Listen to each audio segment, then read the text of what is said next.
السلام عليكم ورحمة الله وبركاته، أحلى متابعين في الدنيا. رب دايما تكونوا بخير كده وبصحة وهنا، وكل سنة وانتم طيبين علشان احنا في أيام مفترجة وداخلين كده على شهور أحلى شهور كده في السنة. اللي ما يعرفنيش، أنا اسمي إيمان وبقدم فيديوهات حلوة أوي، يا رب تعجبكم. وهستناكم دلوقتي تنزلوا تعملوا لايك، ولو مش مشتركين في القناة تشتركوا في القناة وتفعلوا الجرس عشان يوصلكم كل جديد أنا بقدمه. النهاردة بقى هنعمل وصفة كل الناس بتحبها، وفي ناس يعني بتعشقها ما بتستناش عليها حاجة، ما بتستبرش عليها، اللي هي تاخد مدتها، اللي هي المفروض تتحدق فيها من كتر حبها فيها. هي ما بتقعدش كتير في انها تتحدق، بس كل لما بتغيب في التحديق بتكون طعمها احلى واحلى واحلى. نصلي على رسول الله ونبدا. اللهم صل وسلم وبارك على سيدنا محمد وعلى اهله اجمعين. سمكة البسارية مالية السوق الأيام دي، وكل لما ننزل السوق نلاقيها في الأسواق، وما شاء الله عليها حجمها كبير. ده حجم أمهات كبيرة، مش صغير من اللي هو بيتهري بسرعة، لا حجمها كبير. أنا كنت جايبة نص كيلو.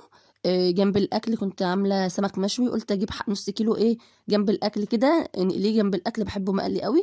قليت نص الكميه جنب الاكل على قدنا، وفاضل نص الكميه اللي هي قدامنا دي، قلت هحدقها بقى، وان شاء الله بكره اجيب نص كيلو كمان واحدقه جنب الشويه دول، علشان يبقى اكله كده جنب رنجه او فسيخ وكده. تحديق او تخليل البسارية مفيش اسهل منها، وليها طرق كتير. النهارده هنعمل طريقه حلوه قوي وهتستوي معانا في 3 ايام. نسمي الله ونبدا. الكميه اللي احنا هنحدقها، نجيب البسارية ونغسلها كويس قوي قوي قوي، ونحطها في مصفى 5 ساعات. نحطها في المصفى لحد لما تصفي المية بتاعتها خالص وتكون ناشفة خالص. بعد كده نفضيها في طبق ناشف بعيد عن المصفى اللي كانت بتتصفى فيه. الربع كيلو بسارية عليه معلقة ونص ملح، لو نص كيلو هيبقى 3 معالق وشوية. بعد كده انا حطيت عليها معلقة بابريكا.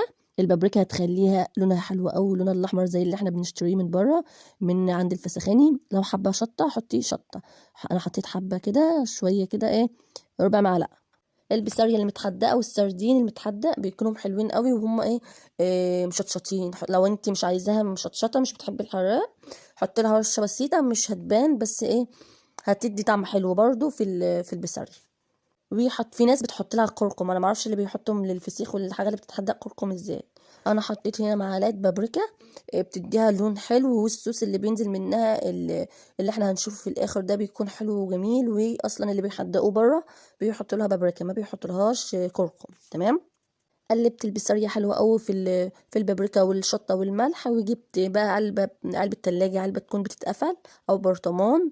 وجبت كيس من اللي هو كيس أبيض، يكون أبيض من اللي هو بيتقفل. تمام. وحطيت البسارية فيه وطلعت الهواء اللي فيه خالص، وحطيت على الوش كده شوية زيت، وهبدأ أطلع من الكيس كله الهواء، اي هوا كده. تمام. وهربطه جامد، بطلع اي هوا فيه زي ما انتوا شايفين بالشكل ده، علشان عملية التخليل او التحديق تبقى ناجحة معانا وما يبص.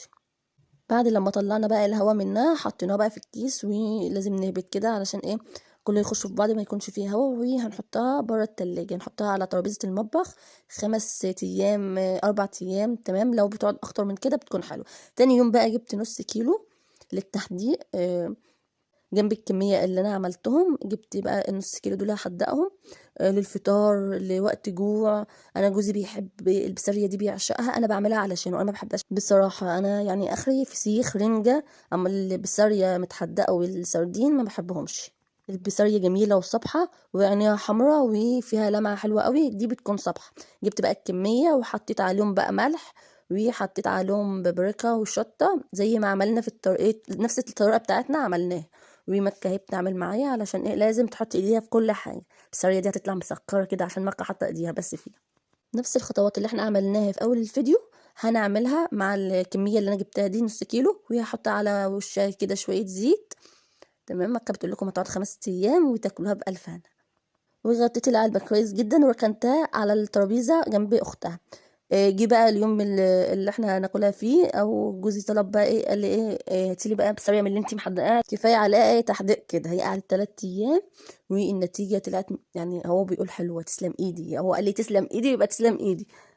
هو قال لي عليها حلوه واستوت وكل حاجه. ابو مكه ما بيكدبش، هو يعني هو اللي يقول لي رايه علشان انا ما باكلهاش. فايه هو اكل فيها اكل قوي، يعني لو وحشه هيقول لي وحشه، ما تعملهاش تاني او ما تعمليش بالطريقه دي تاني. شوفوا الصوص اللي نازل منها او الميه اللي نازله منها، مزيته كده وجميله وحادقه يعني، حلوه يعني. شوف حمرا وجميله ازاي، زي اللي بتتجاب من بره او اللي بتتبعت اوردرات من بره، او اللي هي بتاع الفسخاني، حلوه قوي وسايحه كده وزبده، والله جميله جميله. بس انا ما باكلهاش بصراحه يعني، بس هي حلوه، واكيد اللي بيحبوها يعني بيعشقوها يعني ياكلوها باي طريقه بصراحه. بس انا ما بحبهاش يعني، اخر فسيخ رنجه. اما جوزي بيعشق السردين والبسارية المتحدقه، يعني ممكن ياكلهم قبل ما ميعادهم يخلص بتاع التحديد. هي بتكون مستويه وكل حاجه، بس كل ما بتجيب بتكون احلى. يا رب تجربوا الطريقه دي، طريقه بسيطه يعني، ما بحطش فيها كركم زي الناس. الكركم اصلا بيخليها خضرة كده، لا حطها فيها بابريكا بتخليها حمرا كده وجميله، والصوص اللي نازل فيها جميل. يا رب الفيديو يكون عجبكم، ومتنسوش بقى اللايك، والسلام عليكم ورحمه الله وبركاته.